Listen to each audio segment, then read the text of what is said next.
This is an open letter for former President Barack Obama. Hello, sir. How are you? Hope everything is good. Um, Here's the thing, Mr. Obama. Thank you for the health care as somebody who aches a living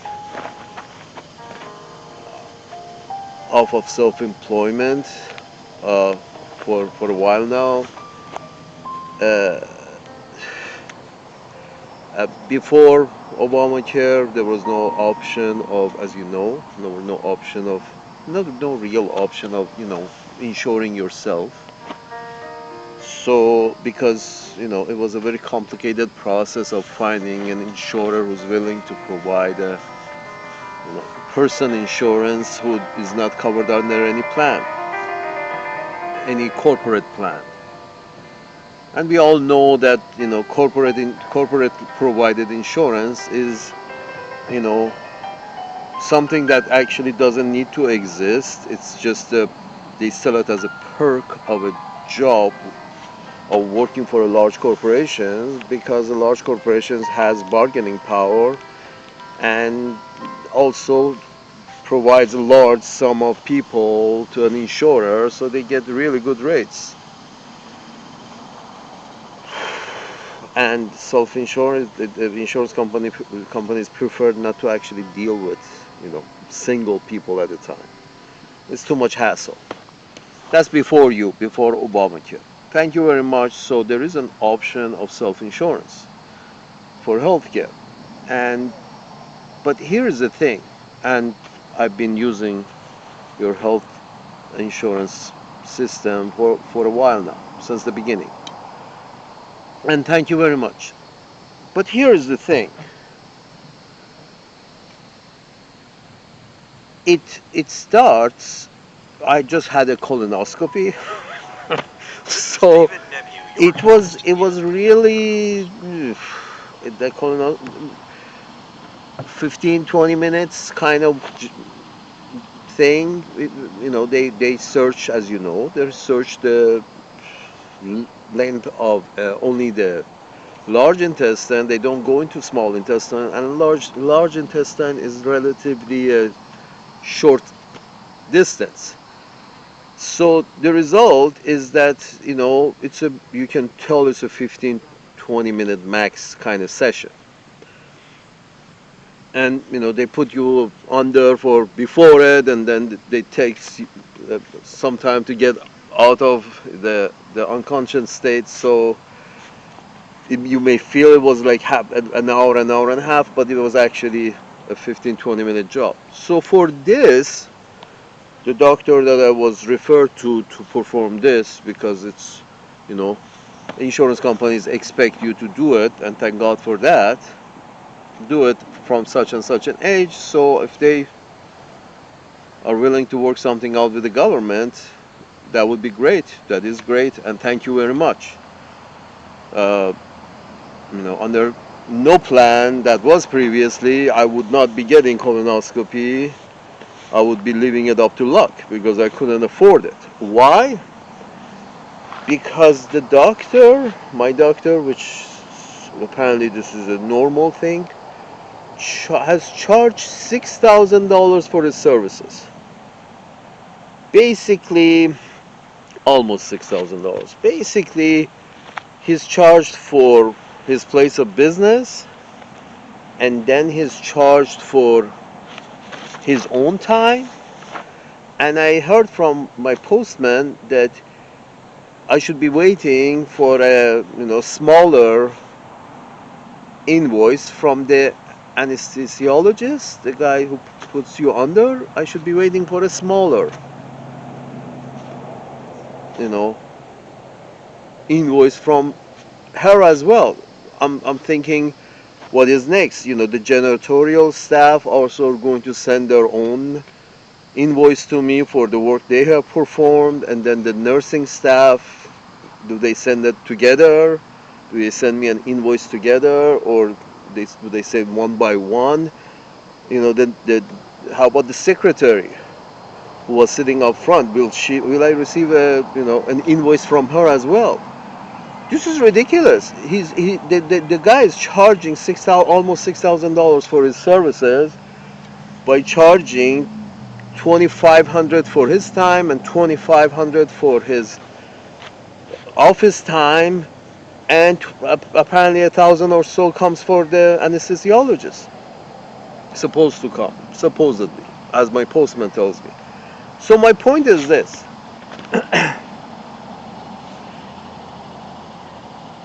$6,000, and the place was packed.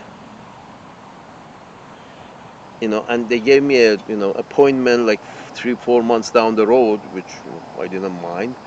But the place was packed, so such a wide spacing in appointments, 3-4 months, 6 months down the road, and then when you go there, this place is packed. Gentleman is making a lot of dough, but I mean, how much is a colonoscopy in Mexico? I guess $60. So I understand. Thank you very much for the healthcare system, and I do understand that I do understand that this was somehow a thin end of the wedge that you had to somehow insert in order to insert the right of the citizen to have healthcare. So this was the thin end of the wedge. But I think the next the wedge should go farther in, because as it is, this is, I mean, you think of what is bringing inflation. This is what brings inflation, when the pharmacies can charge, pharmaceuticals can charge so much money for drugs. What is, a markup is 1,000,000% from the active ingredients to the final product. The markup is 1,000,000%. And the way the rest of the healthcare industry as is, I once arrived in a hospital, to the emergency room, with something in my eye. That's another story. With something in my eye, I went to one of the emergency rooms from one of the well-known hospitals near me. So I went with something, a small piece of metal in my eye. I went to emergency room. First, I wanted to make sure they accept my insurance. So I tried to show my insurance card and blah, blah, blah.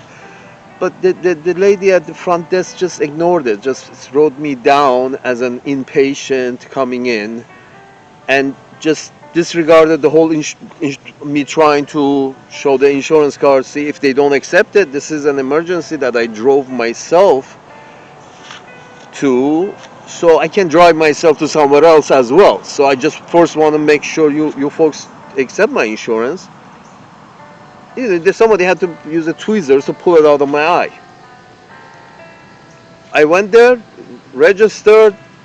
As much as I tried to see if they take my insurance or not, she just brushed it aside, as if like that's something we will determine later. What do you mean with something we want to determine later? What was the later is like after you meet the doctor and do the business, then we determine if we actually take your insurance or not. That's an underhanded move. It's capitalism. Anyway, that aside, went in. The doctor, it was a sit on the chair, let me take a look. Finished, kind of a deal.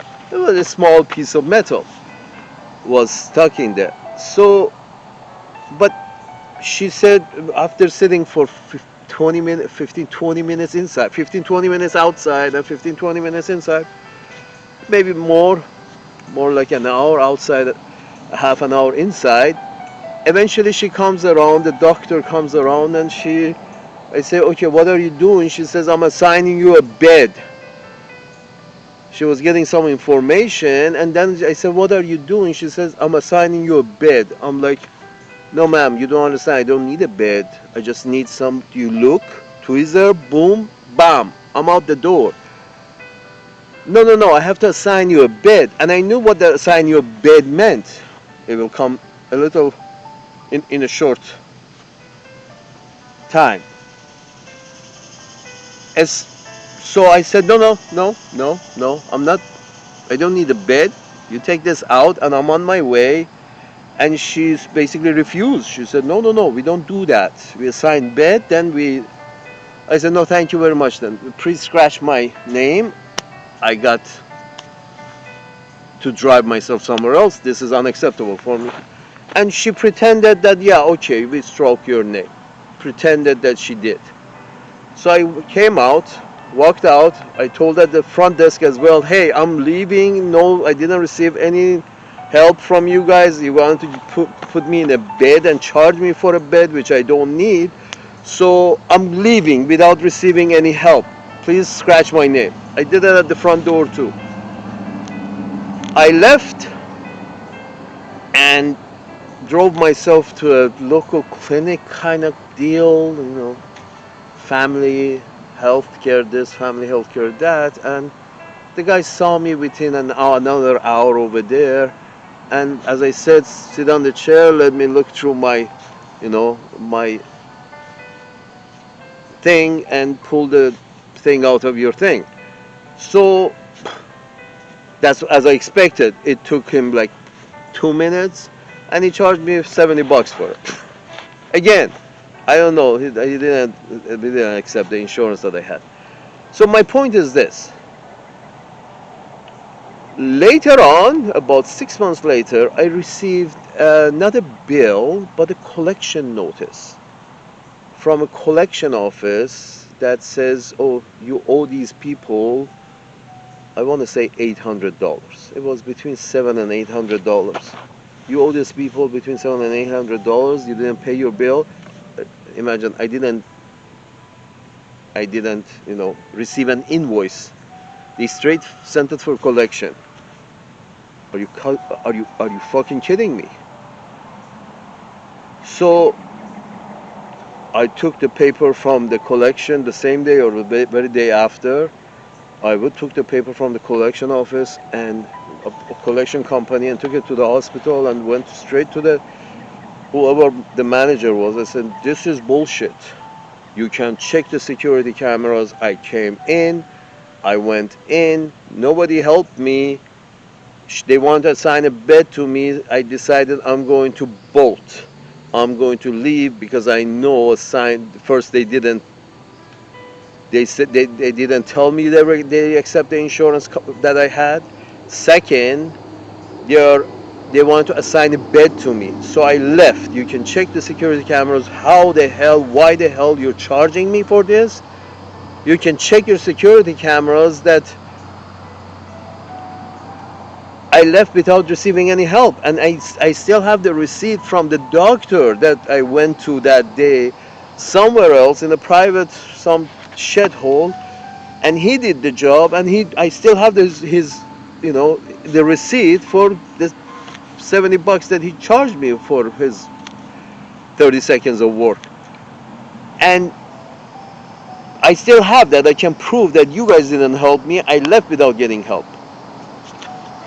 I actually had to speak to the president of the fucking hospital to then, after he heard me, supposedly, he called me in. I sat because I was making a lot of noise.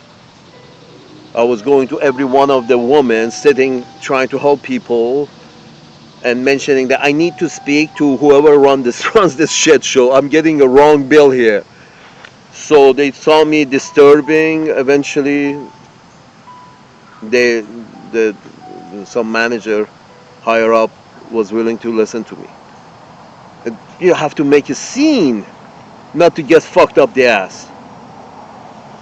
I'm sorry. Salute.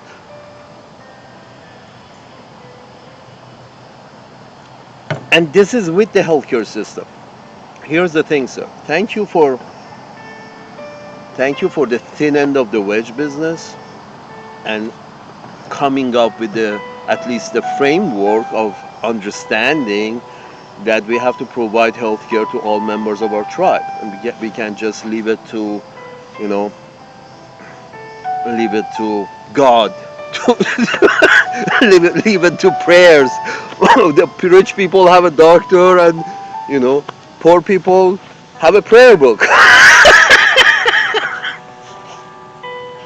So that's Mr. O'Reilly's prescription for how poor people should get health care. So here's the thing, prayer book. Here's the thing. Thank you for that, but it's time to, stop the robbery. This is literally daylight robbery. Somebody's getting robbed. Thank you that it's not me getting robbed, but if it was up to me, I wouldn't get this colonoscopy. I would just, get the prayer book, because these numbers are ridiculous. You're listening to Just like Whispering Soul. just these numbers are ridiculous. Just like the numbers of pharmaceuticals. Somebody was traveling to somebody who I knew somebody who needed insulin, was thinking of was about to travel to Uncle Sam's land, and somebody told him that if you go there, make sure you have some kind of insurance, because without insurance, insulin is like $1,000 a month cost in insulin or whatever that they have to use on a daily basis. And that person was like, I can't afford $1,000 a month. What the fuck? What are these people talking about? And I had to, go and find out. I took the responsibility to going and finding out what are the options beside the $1,000 a month. But the thing is, even with insurance that the government has negotiated, they're still getting the $1,000. It's just not from the fucking patient, because the patient can't afford it. They're getting it from the government. The $6,000 for my colonoscopy, he can't get it from me, because I wouldn't do it, because I don't have it. But he's getting it from the government. But he's still getting the $6,000. I think the next step is, for government to negotiate and say, what the fuck are you talking about $6,000 for your business? We don't get a bill when you go to a mechanic shop. You don't get a bill from the mechanic, and then a bill from the shop, and then the bill from the janitorial staff. You get one bill and say, hey, we fix your alternator. This is your bill.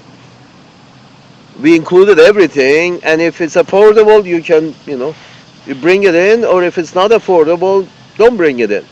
But you get one bill, not 20 different bills. I have a feeling the reason they send 3 bills is because, in my case, for example, a bill from the doctor and a bill from the surgery, the room they used it to screw you in, and a bill from an anesthetician. So my point is this: that how come no other business can do this, but the medical business is doing this? They're breaking up their bill, so to pretend that they're not robbing you. You're getting robbed a little bit at a time, not a whole bunch at the same time. Or again, it's the same number. Why is even the government? I can't pay that. Thank you very much that somebody else is willing to pay that. But why is the government paying that? And that is inflation. Why is the government paying that? That shouldn't be there. The drug prices shouldn't be what the drug prices are, not even for the government. So I understand at the beginning you had to give this, handout to the, medical industrial complex, but I think they've made a killing. Now I think you should, squeeze the numbers. So fuck you, you're not going to get $6,000 for a colonoscopy which costs $60 in Mexico. You get $600. 10 times. You see what I'm saying? The maximum you can charge $600 for a whole fucking process. Your surgery room, and your fucking anesthetician, and your fucking nurses, everything together, $600. Take it or leave it. Or else we are not going to allow you to practice. Period. 600 bucks or close the shop. That's how you bring down inflation, by literally telling these people that no, we're not going to pay this. You're not, is not, your time is not worth $6,000 for 15 minutes. $5,000 for 30 minutes. Your time is not worth that. Sorry. $10,000 an hour. Your business is you as a business are making 10,000. Expect to make $10,000 an hour. This is inflation. When he makes $10,000 an hour, as opposed to a guy who's making what, $100 an hour? Are you kidding me? Can they live in the same city? Forget about the same neighborhood. Can they live in the same city? A guy who's making $10,000 an hour and a guy who's making $100 an hour. Forget about $100 an hour. Minimum wage is still it is single digits. Many states, minimum wage is in single digits per hour. So $9 an hour is trying to live in the same city of the guy who's making $10,000 an hour. And you think you're going to have social cohesion?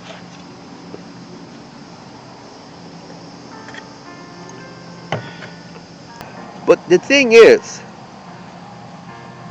this is real criticism. That okay, you started something, thank you very much, but folks, you gotta negotiate. The government has to be able to negotiate. But then again, you run back to the wall of lobbyists. People who are supposed to pay this supposedly don't have lobbyists, but the medical industrial complex has lobbyists, many lobbyists. So, and they push for yes, no, you should pay this. This is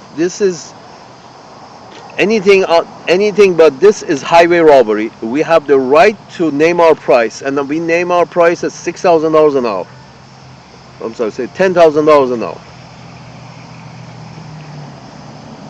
I mean, you can say that, but can you sustain that without creating inflation, without creating social unrest?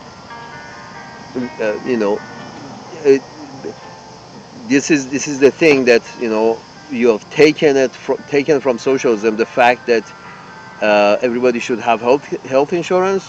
That's great. Yes, that's a very good idea. You want a healthy tribe, but letting some members of the tribe rob the tribal treasury because they want to charge a lot, that's another, you know, that's another aspect that should be looked at, so as to not allow this robbery to take place. Well, I paid one of the thing is, I have a copay. Yes, I had to pay 200. The first that came through charged $2,500. Uncle Sam had to take care of the majority of that, and I had to take care of $200 of that. $198 I had to pay as copay. $200. But the Uncle Sam's managers paid like $2,300 of that bill. The second bill is exactly almost the same number. It's like $2,500 for my for my shop, and $2,500 for me, and supposedly $1,000 coming later from the woman who put me under. But the point is this: that, are you serious?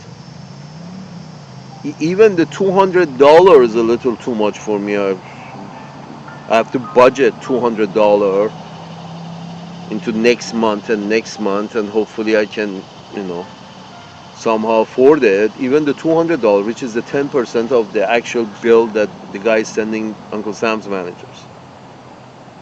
that number should be negotiated. Here's the thing, sir. Insurance, as you know, you're a scholar. I'm telling this for the folks at the back of the class. Folks at the back of the class. Insurance doesn't go along with healthcare. They just don't match, because the basic concept of insurance is that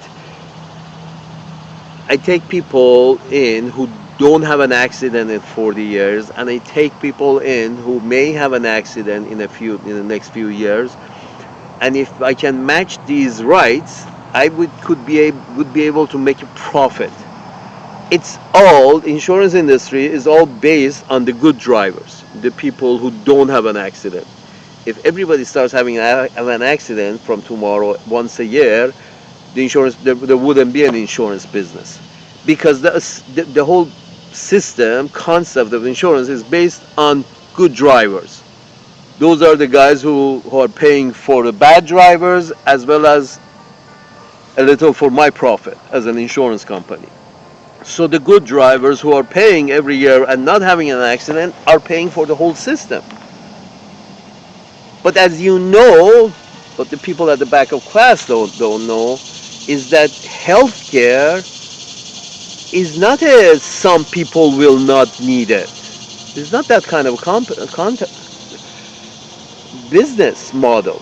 You know, in property and casualty insurance, there there is a there is somebody who pays and doesn't collect, and the whole business model is based on that, on the premium that pays but doesn't collect for many years, hopefully never. That's not the case with health insurance. Everybody collects on health insurance because it's something that everybody eventually needs. As the older you get, the more you need it. So it's not a, you know, I'm going to find those people who are going to stay healthy and be healthy, and then I will collect premiums and never pay out because they're all healthy and happy. And yeah, you can do that, but that's basically, trying to win the game, some kind of a game. But that's not helping your tribe to have good health care. That's some kind of a game that they play and say, okay, we put an algorithm together that will give us who we should insure so we can make money, not lose money. So who should we insure, for example, in terms of healthcare, is a bunch of healthy people. Those are the people we want to insure. We understand this is not a hard concept to grasp. But so for car insurance, for property and casualty, you do get insurance because, the assumption is made that most people will pay and collect. Very few will collect. But in healthcare, everybody collects. This is not something that you can prevent. You can't prevent your body from breaking down. You can prevent accidents, but you can't prevent the breakdown of, organic matter. So there is no business model beside a very dubious business model of trying to only insure healthy people. Beside a very dubious business model, no other business model will work. In terms, no business model that you can call insurance will work for healthcare, because it's like accepting that every year, you're insuring 100 people for property and casualty and expecting 100 accident every year. It just doesn't work. So something called insurance cannot, be a practical concept when you're dealing with healthcare, because it's something that all organic matter break down eventually. So trying to continue with this, calling it insurance and paying whatever, the doctors and hospitals want to charge because they feel like it, because there is no upper price limit. And I went to a doctor that my general practitioner recommended.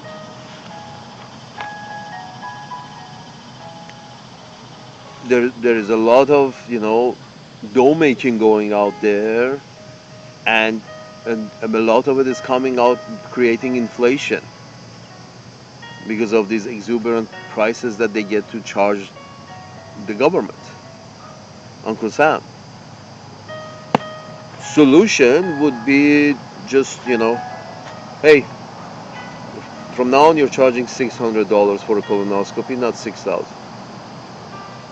because this is an inflation control measure. Or you don't get a license, basically, to practice this skill. Because, you know, because in being a heart of the empire, you're never going to beat Mexico out of medical pricing. The heart of the empire costs a lot more to live in than, the arm of the empire, any of the arms of the empire. Understood.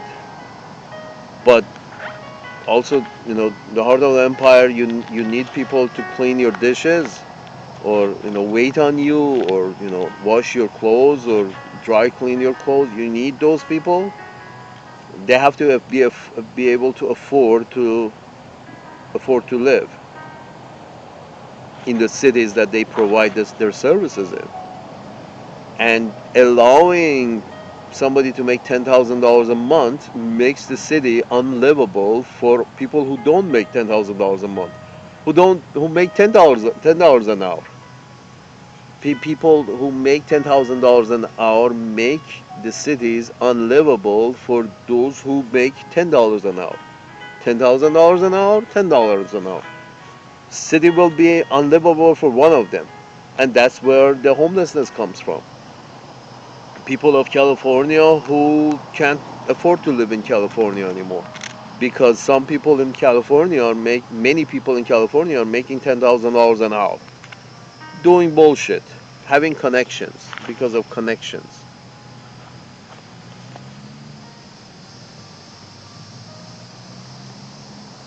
And the doctor who does the colonoscopy, $10,000 an hour. You can start from there. It's just the idea is, no, nobody in this society should be able to make 20 times the lowest paid member of the society. Period. 20 times. That's a lot of money. Yeah, capitalism, fine. But 20 times, 30 times, 40 times, 50 times.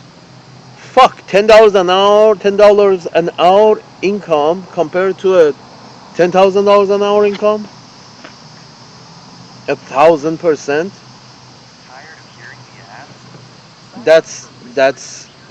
That's inflation.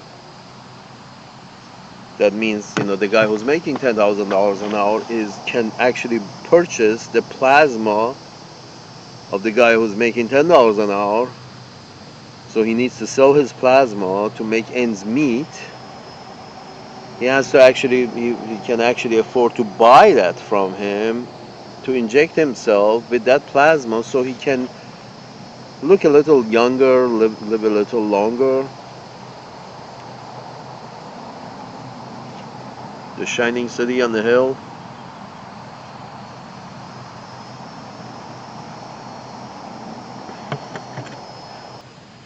Grievance with supposed left, that's you guys. Although I have seen very left out of you, you're more like center, but he believes you guys are left. So he sees this and he's upset that it doesn't make sense to charge so much. One person who makes the system, the government allows them to make $10,000 an hour, and I'm making $10 an hour. What the fuck?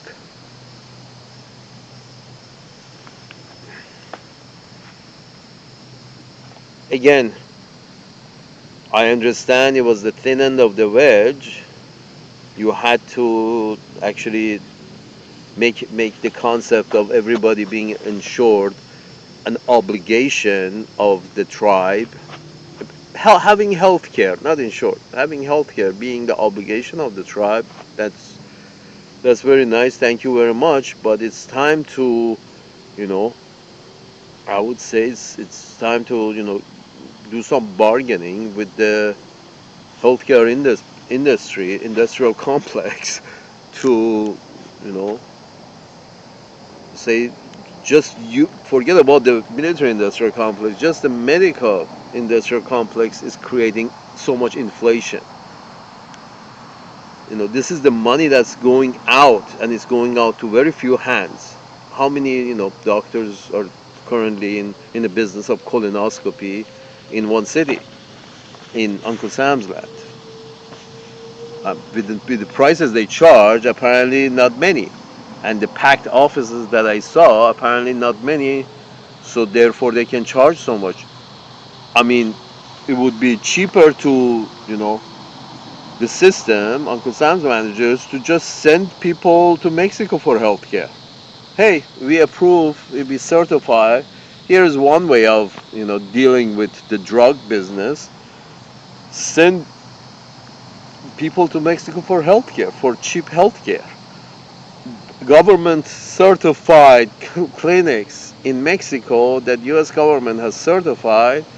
These are willing, and serves another purpose too. You, by sending your people,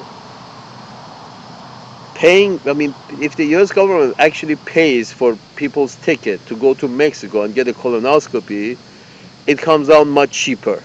With the two-way ticket, it still comes out cheaper than having that, paying for a doctor to perform the same colonoscopy in Uncle Sam's lab. So it's like $100, $200 a two-way ticket, $400 a two-way ticket, and $300 for the doctors over there. You can take care of this with $1,000 and one day trip back, go on back, even with one day and one night, and give the hotel room that same night. Fuck, give him 5 days of hotel rooms in Mexico in one of the cheap cities, and still you don't reach $6,000. You see where I'm going? You send the guy to Mexico to get a colonoscopy, and give him 5 nights of hotel room, a cheap hotel room in Mexico City, and you're still under $1,000. It's still under $1,000. Maybe under $2,000. You're certainly not at $6,000. And you're giving 5 days in Mexico for your citizens to walk around and learn and watch and learn and be social in Mexico City with their neighbors. That's a good idea. Canada should do the same. I mean, between the NAFTA treaty, the MSCIS and NAFTA, whatever now going to call it next, yes, you can implement this, because until the doctors until my doctor is not so busy, until his office is not so packed, so he doesn't have enough patients, so he's forced to bring down his price to $600.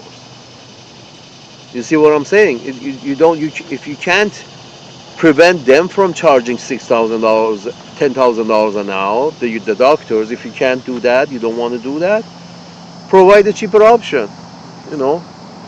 Mexico, 5 night stay, 1 week stay in Mexico with colonoscopy, flight 73 every day. 5 flights from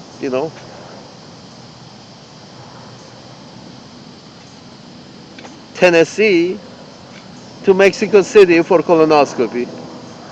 2 flights a day. And that actually, brings your people to another society and opens their minds and makes them mingle with at least other people from North America. And you can do the same with, the rest of Latin America. You can send, government sponsored medical tourism. Why not? Until you can negotiate some better, until the doctors can, you know, are not so busy that they are able to charge $10,000 an hour for their time. When you don't have that much business for the product that you're serving, you're forced to bring the price down until you have business. But preventing people, not certifying Mexican clinics, not certifying Mexican doctors, and shoo-shooing all the other ones. Yeah, I know many medical practitioners who immigrate to North America, and many of them are dissuaded from pursuing medicine because the system basically tells them that no, you're not qualified. We don't. This is the thing. They say we don't accept other systems' stamp of approval of your knowledge. This is one of those imperial ideas of no, they are shit and they are shit and the other ones are shit. We don't recognize any of you. You're all backwards and shit. That's one way of keeping the medical market tight, so the doctors that you do have can charge $10,000 an hour. That's what the lobby has done. The medical industrial complex lobby has done that. Yeah, let's not approve the doctors who have got their doctorate from another country, another region on this planet. We cannot automatically approve them. They have to come and still have to go to class here. Yeah, they have to show some kind of credit. Fuck, the guy has been a doctor for 20 years in his home country. I think he can start practicing when he arrives in Uncle Sam's land without actually going back to school. Because they're also treating humans over there. They're not treating dogs. He's not a veterinarian. He's he's a human doctor. And if he has practiced his trade over there for at least 10 years, if he's got his degree over there for 10 years, take a few tests from him and let him start practicing the very next day. Take a few tests, general tests. You don't have a general test with regards to his profession, and let him start practicing medicine within a year. But the system is not set up on that. Why? Because he didn't go to an American university. There goes the university lobbies. No. We have to put our stamp of approval for them to be approved. That's how they can keep the prices up, because there are not that many doctors. That's how they can keep the prices up, because there's a bottleneck of doctors that you don't certify because they haven't been educated in your educational system. Do you really think everybody else on this planet is shit? I mean, the idea that we're not going to accept anybody else's standard of medical practice except our own, that's a bit kind of, supremacist. That's a bit racist. No. We don't accept any other certification except our own. That's racist and supremacist. That's imperialist. And you have kept the prices of medical practice high artificially. You have 350 million people. They need doctors. Mexico creates many doctors. You can open the borders and say we give you certification in the United States. If you don't want to send them to Mexico, bring Mexican tires, doctors, give them certification to practice in Uncle Sam's land within a year of arrival without going to classes. Just have some oral exams. Sit down and have a talk with a doctor who practices the same thing in the United States, or a group of doctors who practice the same specialty in the United States. Sit them down, have a friendly half an hour meeting with any one of these doctors to get a sense of if they know what they're talking about. People who know or have a very in-depth knowledge of a business, a science, can quite easily tell after a very brief conversation whether the person they're talking to has any knowledge about the subject that they claim they are proficient at. Within a very short time they can figure it out. So imagine 5 American doctors sitting in a room with a Mexican doctor or a Filipino doctor or a Chinese doctor or a Russian doctor sitting in a room and for half an hour just talking and drinking and about the subject of which uh, this Bengali says he's proficient at. Within half an hour, all of those 5 doctors can, vote between them whether this guy knows what he's talking about or not. That should be all that matters.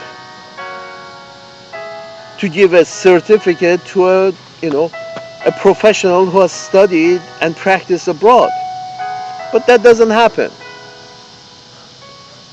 A 50-year-old migrates to Uncle Sam's land and they tell him that, oh no, you have to attend the classes. You have to get some credit. We don't accept your degree, period. You want to drive taxi or what?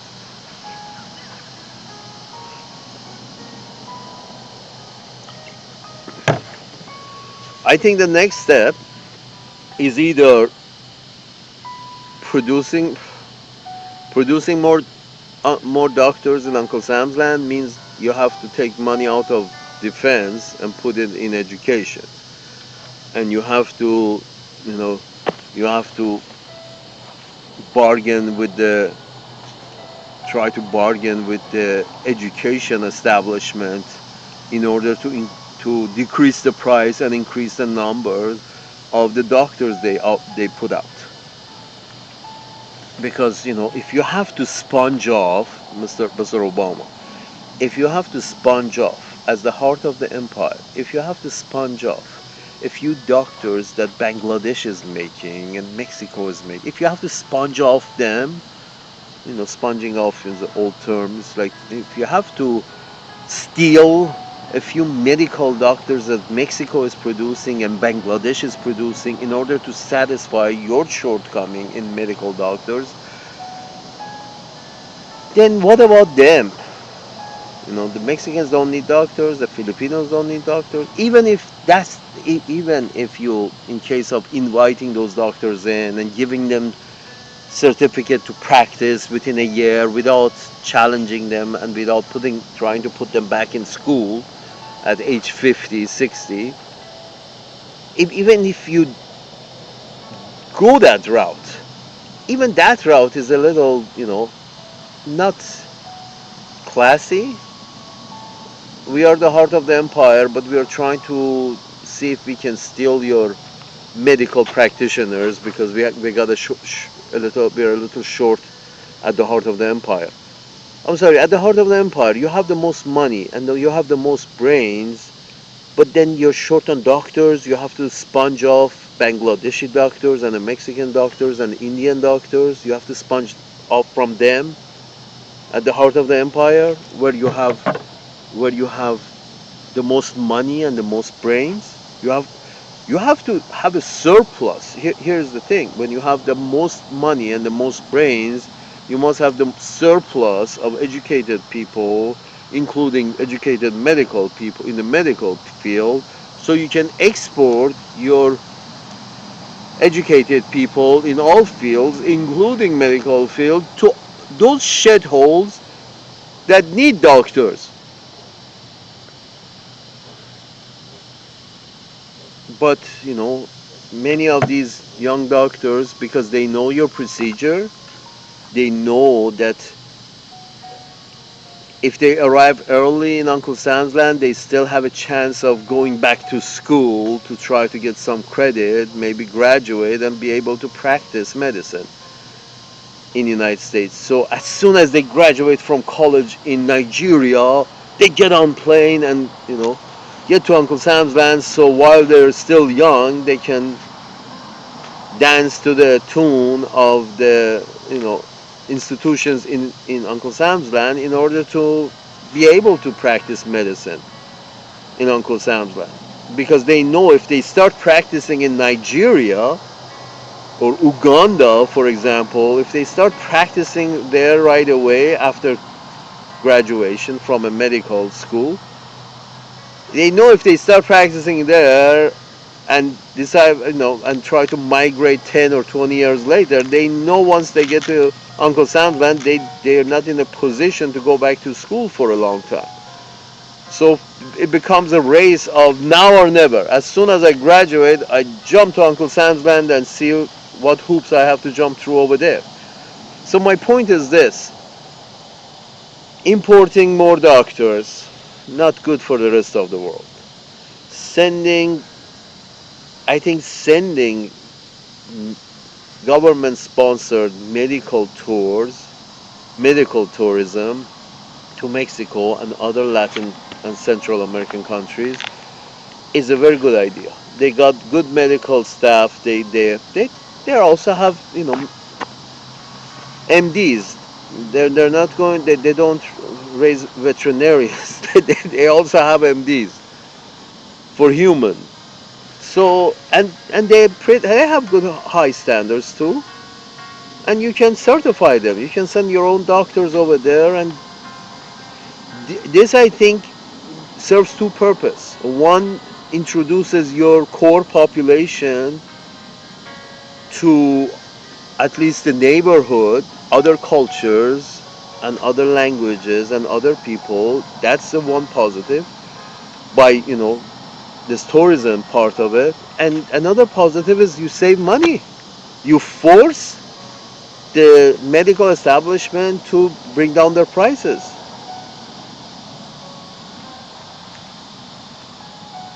Why not? I mean, it's time. It's time because it makes sense.